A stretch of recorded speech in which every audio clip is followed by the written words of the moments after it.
DGISPR lieutenant general Ahmad शरीफ ने इस्लामाबाद के तलबा और असातिज़ा के साथ खुसूसी नशिस्त की। अपनी गुफ्तगू में DGISPR ने नौजवानों की मुल्क के लिए काविशों को निहायत अहम करार दिया। उन्होंने तलबा को दुश्मन के नापाक अज़ाइम से आगाह करते हुए मुत्तहिद रहने की तलकीन की।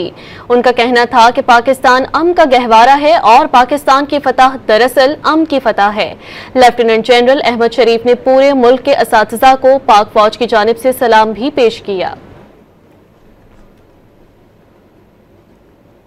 आपने जिस वालियाना मोहब्बत का इज़हार किया है, इसे देख के मैं सिर्फ एक चीज बड़े आराम से कह सकता हूँ, बड़े वसूल से कह सकता हूँ कि पाकिस्तान का मुस्तकबिल ना सिर्फ